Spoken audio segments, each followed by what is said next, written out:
Shalom jemaat sekalian, apa kabar hari ini? Kita berjumpa kembali dalam acara Renungan Masa Prapaskah 2024. Sebelum kita merenungkan firman Tuhan, mari kita berdoa terlebih dahulu. Bapa kami di surga, terima kasih untuk hari yang baru yang Tuhan berikan bagi kami semua. Dan saat ini ya Tuhan, tatkala kami belum menjalani hari-hari ini, Tuhan mampukan dan pimpin kami dengan firman-Mu. Karena firman-Mu lah adalah kebenaran, firman-Mu lah terang dan pelita bagi jalan dan kaki kami. Tuntun kami dalam kebenaran-Mu ya Tuhan, dan kami menyerahkan perenungan kami pada hari ini di dalam nama Tuhan kami, Yesus Kristus. Amin. Bapak Ibu saudara yang terkasih, hari ini kita akan merenungkan tema berapa kali mengampuni. Tema ini diambil dari bagian yang cukup terkenal, yaitu diambil dari firman Tuhan Injil Matius pasal 18 ayat 21. Injil Matius pasal 18 ayat 21, demikian firman Tuhan. Kemudian datanglah Petrus dan berkata kepada Yesus, "Tuhan, sampai berapa kali aku harus mengampuni saudaraku jika ia berbuat dosa terhadap aku? Sampai 7 kali?" Bapak saudara yang terkasih, apakah pengampunan itu? Pengampunan itu bukan cuma sekedar berkata, kamu diampuni, begitu. Nah, menurut bagian firman Tuhan yang sudah kita baca, kalau kita baca secara keseluruhan dalam perumpamaan tentang pengampunan ini, pengampunan disamakan dengan penghapusan hutang. Berarti mengampuni itu berarti membebaskan seseorang dari sebuah hutang. Sedangkan sikap yang tidak mengampuni sama dengan ketika kita merasa ada orang tertentu yang masih berhutang sesuatu kepada kita. Sesuatu itu bisa jadi adalah permintaan maaf, perubahan sikap, pembalasan dendam, ataupun pembayaran kerugian yang harus kita derita. Seperti layaknya ada tuntutan dalam hati bahwa ada orang-orang tertentu yang harus berlaku seperti yang kita inginkan. Barulah kita merasa puas dan lega. Seperti apa sih sikap orang yang tidak atau belum mau mengampuni? Kira-kira bagaimana? Ya, yang pasti ada perasaan kecewa akan suatu peristiwa yang sudah terjadi. Artinya, kita masih belum bisa merelakan terjadinya hal yang tidak baik itu. 2 hari yang lalu masih teringat, seminggu lalu teringat, sebulan lalu bahkan masih teringat jelas dalam hati kita karena ada rasa kecewa. Ada perasaan bahwa ada orang tertentu yang masih memiliki hutang kepada kita.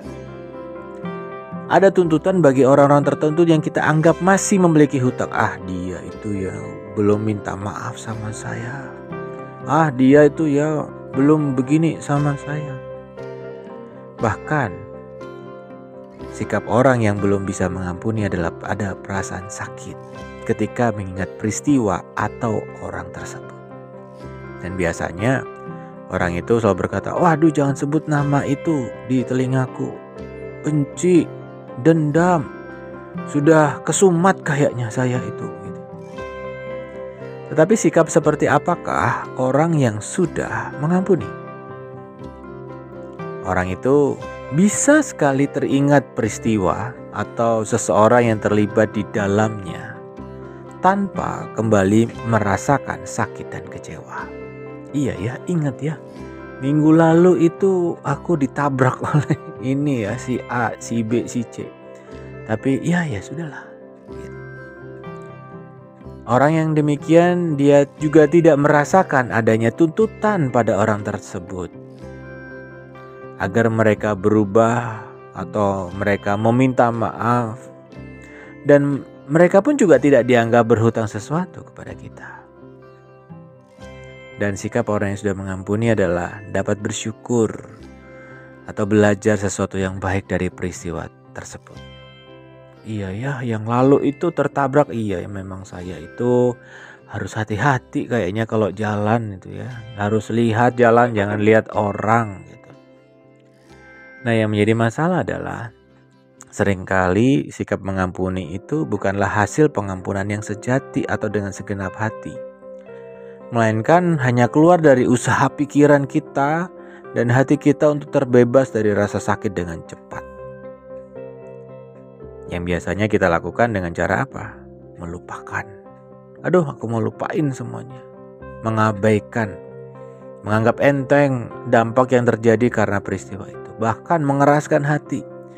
Menganggap hati kita ini kuat untuk mengalami peristiwa yang terjadi dengan mematikan perasaan kita. Jadi yang penting, apakah kita mau memproses luka itu dan peristiwa itu dengan cara yang benar? Kalau demikian, maka kita akan mendapatkan hasil yang benar, yaitu hati yang benar-benar mengampuni. Ketika kita melewati proses itu dengan tidak benar, maka pengampunan yang kita lakukan pun tidaklah mendalam. Lalu, bagaimana proses pengampunan yang benar itu? Yang pertama, memiliki kehendak untuk mengampuni. Bapak Ibu Saudara yang terkasih, pengampunan adalah pilihan. Mau tidak mau. Tetapi jikalau kita mau pun, Tuhan akan memampukan kita untuk bisa mengampuni orang lain. Yang kedua, pengakuan. Kita perlu mengakui bahwa kita itu mengalami luka dan punya dampak dalam hidup kita.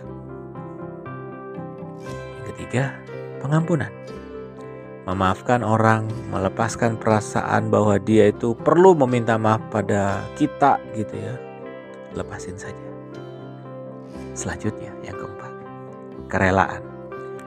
Mengizinkan peristiwa yang tidak enak itu terjadi. Mengizinkan bahwa ada orang-orang yang berlaku tidak seperti yang kita harapkan. Ya, yang bisa kita atur adalah hati kita. Kita tidak mungkin bisa mengatur bagaimana sikap orang lain, pikiran orang lain, hati orang lain. Yang kita bisa atur adalah hati kita. Selanjutnya adalah melepaskan emosi negatif. Melepaskan semua amarah, kecewa, bahkan sakit hati. Pemulihan.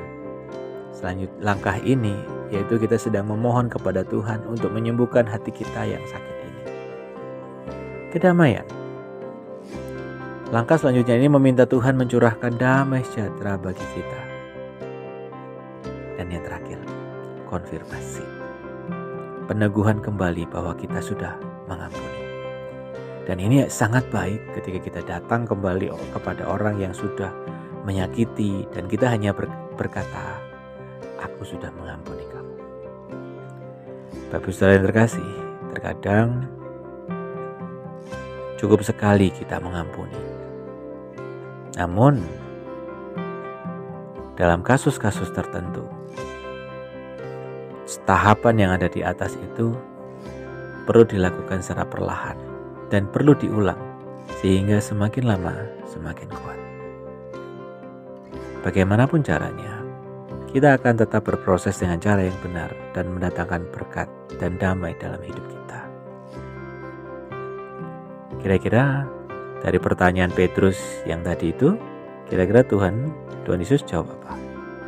Sampai 7 kali? Tidak. Yang perlu kita lakukan adalah ampuni dia, lupakan kesalahannya.